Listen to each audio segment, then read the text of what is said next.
Ah voilà, on y est. Le premier teaser d'Alien Romulus est sorti. Bon, alors il dure 1 minute. Je m'attendais à ce que ce soit un teaser même plus court, parce que c'est un teaser, pas une bande-annonce. S'il y a une bande-annonce, je referai pas de vidéo react, mais à ce moment-là, je referai une vidéo analyse. Parce qu'on aura des nouvelles images et c'est plutôt logique. Cependant, juste avant de commencer, j'avais envie de revenir sur deux petites news qui sont sorties récemment. Alors, l'une, c'est par rapport à l'image. Putain, merde, je viens de me rendre compte que j'arrête pas de regarder l'écran depuis tout à l'heure et que l'écran retour et que je regarde pas l'objectif. Je perds l'habitude, je suis pas du tout acteur. On a eu en fait un détail qui a été remarqué par rapport à la photo du facehugger avec le clap, sorti quelques mois plus tôt, où en fait le facehugger avait certaines griffes, avec quelques griffes au bout des pattes, ce qui est plutôt intéressant. Enfin, en soi, je sais pas si ça va rajouter quelque chose en termes d'éléments de lore, mais ce que je pense que ça va rajouter, c'est surtout du gore, parce que le film est surtout teasé comme étant extrêmement gore comparé aux autres. Ce qui en soi, je suis pas contre, mais faut pas que ce soit du gore pour rien. Hein. C'est pas le but que ce soit gore juste pour que ce soit divertissant. Hein. On a vu ce que c'était avec Alien vs Predator Requiem. Voilà, on verra ce que ça va donner. Et la deuxième info qui est plutôt là assez intéressante. En fait, il se pourrait qu'il y ait possibilité qu'il soit toujours lié avec les préquels de Ridley Scott. Voilà. Pour moi, je trouve que c'est un excellent point. Après, il y a un article chez Alien vs Predator Galaxy qui est sorti. Je vais vous mettre le lien en description. J'y suis pas allé parce que ça garantissait un certain risque de spoiler. Voilà. Donc, il y a certainement moyen que ce soit toujours lié au préquel. On verra si ça sera toujours le cas. Mais en attendant, c'est parti pour se lancer le trailer.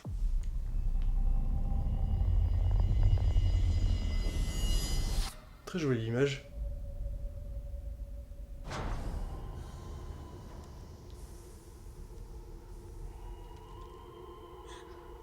Très très joli décor. C'est pas nouveau, mais c'est très joli.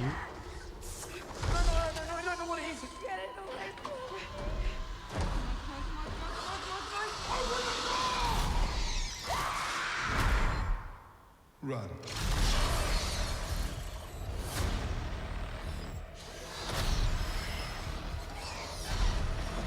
Il va y avoir un taf assez intéressant. Ah, c'est quoi ce truc là?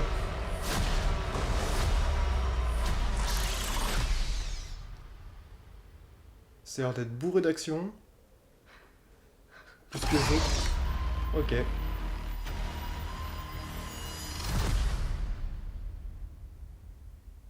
Ok. Eh bien, je dirais que comme première impression, en vrai, je trouve que c'est pas mal du tout. Après, je trouve que ça a l'air. Au vu de ce qu'on a là, ça ne donne absolument rien sur ce qu'on peut avoir au niveau du scénario. Je sais. Donc, je peux pas m'étendre là-dessus.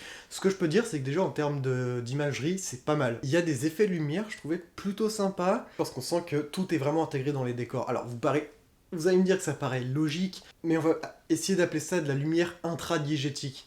C'est-à-dire que toutes les lumières qui éclairent les personnages et les environnements font partie de l'environnement.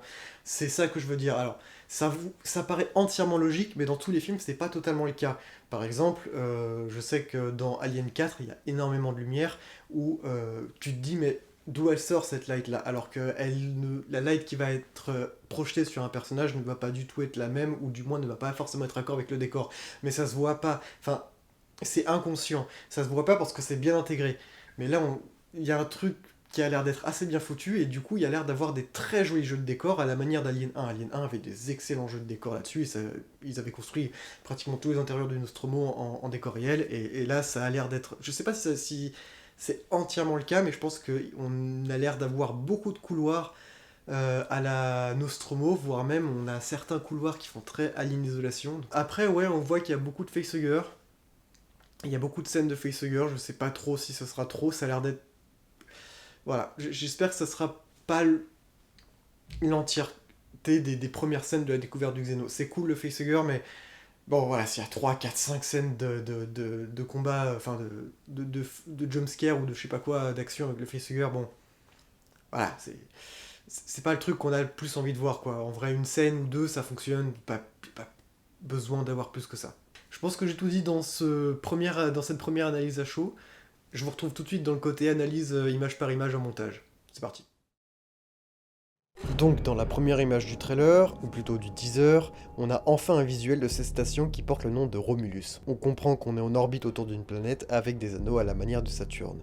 Et déjà franchement, ça claque comme image. Le visuel est nouveau dans la saga et ça rend super bien. On sait aussi que le film va commencer sur une planète, à voir si ce sera sur celle-ci en arrière-plan. Petite info supplémentaire, on sait aussi que le film se déroulera 20 ans après les premiers événements du Nostromo.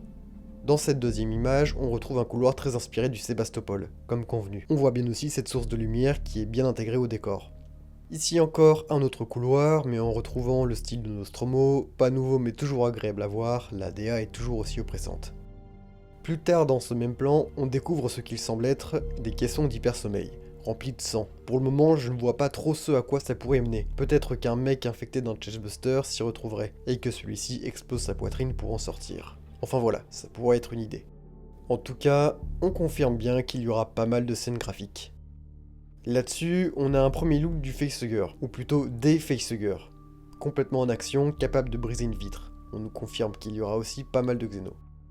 Avec cette image-là, on retrouve encore une fois une lumière intégrée au décor, prise de cette couleur jaune, rappelant le système d'alarme d'autodestruction du Nostromo, si je ne me trompe pas. Mais ouais, on comprend bien que visuellement, le jaune veut être une couleur dominante dans tout ce gris. C'est plutôt joli, à voir ce qu'ils vont en faire. Ici encore un couloir, le même que celui vu plus tôt. Et là on arrive sur ce personnage qui, au vu de sa posture et de son uniforme parfaitement mis, semble être l'androïde du film.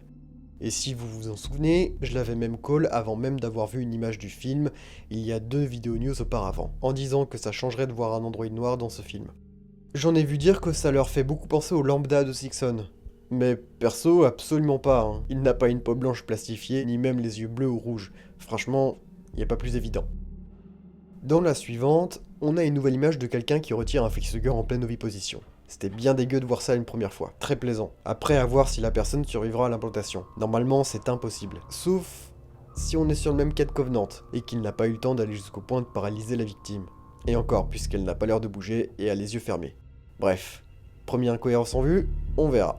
Parce que bon, c'était un élément explicitement dit dans Aliens 2, dont Bishop lui-même trouve un rapport décrivant que toutes les tentatives pour extraire un facehugger conduit à la mort de l'hôte.